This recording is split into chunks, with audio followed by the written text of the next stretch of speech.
Hello, my name is Larry LeFranc, and I'm a wildlife biologist for the American Cetacean Society in Orange County.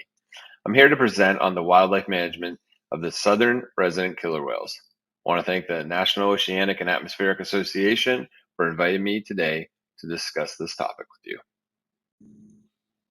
The southern resident killer whale is a species that is designated endangered by the Endangered Species Act. There are three small pods that make up the 74 orca, or Sinus orca. The J, K, and L pods are constantly threatened by anthropogenic causes. The southern resident killer whale is a species that inhabits two countries' waters off Canada and the US.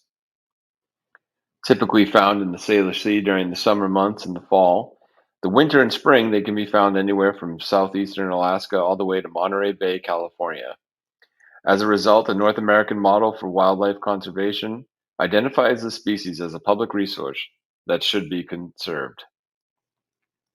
The North American model for wildlife conservation is currently failing the species as it relates to wildlife as a public resource, and this failure is evidenced by the reduction in population, ineffective management practices of the southern resident killer whale's prey, Chinook salmon, has jeopardized the southern resident killer whale's ability to thrive in their environment. The human dimensions of politics, use of habitat, and economics can also be attributed to the continued demise of this species. The southern resident killer whales are actively managed species, and their regular and ongoing documentation is captured through shore counts, photography, and boating research. The National Oceanic and Atmospheric Association is also responsible for the management of their primary food source, the Chinook salmon. An independent report prepared by NOAA and the Fisheries and Oceans Canada shows that the Chinook salmon availability has a direct impact on the health of the southern resident killer whale. The southern resident killer whale size, proportion of their heads, and their overall health deteriorating and it's limiting reproduction. This is a significant area of concern that we will explore thoroughly in efforts to see if there is a correlation between salmon stocks and the southern resident pod's ability to thrive. Nutritional ecology is defined as the interdisciplinary scientific study that contains an entire nutritional system with focuses of all concepts of a food chain. The nutritional ecology of the killer whales, or Sinus orca, around the world varies from the various ecotypes and where they reside. From marine mammals to fish and birds, their diet changes based on where each population is found, as do the environmental impacts on each nutritional ecology system. The Pacific Salmon Commission is a treaty between the United States and Canada that oversees the commercial, recreational, state, federal, and tribal governments' interest in salmon. Their governing power has an incredible impact on the food source of the southern resident killer whale and the northern resident killer whale. Other countless species that rely on the salmon consumption are other marine mammals, sharks, and a variety of avian species. The population of the southern resident killer whales of the eastern North Pacific Ocean maintain a diet almost exclusively of Chinook salmon, otherwise known as king salmon. In 2018, around 473,000 Chinook salmon were estimated to have passed through the Salish Sea by the Pacific Salmon Commission. The Commission estimates that this is a 60% reduction since the Commission's inception in 1984, making their primary food source scarcer. The SRKW pods compete with the previously mentioned species, which alone poses significant threats to their survival. This is also compounded with the low reproduction rates due to overfishing. This creates an area of their management that needs improvement. The declining populations indicate a need for evaluating and changing how the species management efforts are advanced. There are numerous organizations that help support the conservation efforts of the SRKW and orcas worldwide. Citizen science groups and NPOs like the American Cetacean Society, Orca Network, Center for Whale Research, Wild Orca, California Killer Whale Project, along with other numerous entities found along the Salish Sea, advocate for the SRKW pods as well as the NRKW pods. They are reliable and a dedicated resource. While these groups have significant impact, ultimately action comes from the government, who can be lobbied or influenced by their findings. Traditionally, there have been four basic wildlife biologist management options: increasing populations, decreasing populations, harvest for sustainable yield, and monitor.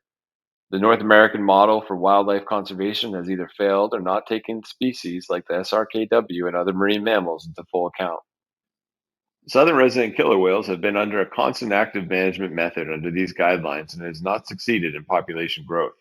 Recently, there has been a revision to the designated critical habitat for the SRKW, expanding their protected waters.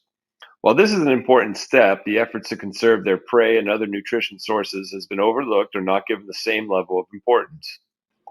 Fishing strategies can change depending on jurisdiction. California's Department of Fish and Wildlife establishes that the Chinook salmon is an evolutionary significant unit. In Oregon, they are listed as threatened. In Washington, depending on where you are, they are listed as threatened or endangered. Though their state of salmon and watershed program believes that the harvest in Washington has been reduced and is not a major factor limiting salmon recovery. Puget Sound and the Salish Sea have become increasingly areas of concern despite the state's rhetoric. Nationally, as we've noted, they are listed as an endangered species that is protected throughout much of its habitat, according to NOAA. These inconsistent listings and designation fly in the face of the fact that there are various fishing seasons and allotments on all of these endangered species of fish. The most viable way to address the prey challenge for the SRKW is to manage the Chinook salmon. The increase of hatcheries is an intermediate method to create an escalation in Chinook salmon populations. This will increase prey availability while continuing to support the various stakeholders' agendas. In California, Chinook salmon regulations are based on the time of year and length of the fish caught by anglers. Today in California, you are allowed to take no more than 2 Chinook salmon a day, depending on the size. With an increase in hatcheries, you could continue these practices while avoiding overfishing crisis. Southern California in 1996 had an abalone overfishing crisis on their hands. Overfishing became so prevalent that even when complete statewide fishing bans were enacted, their species did not recover as expected.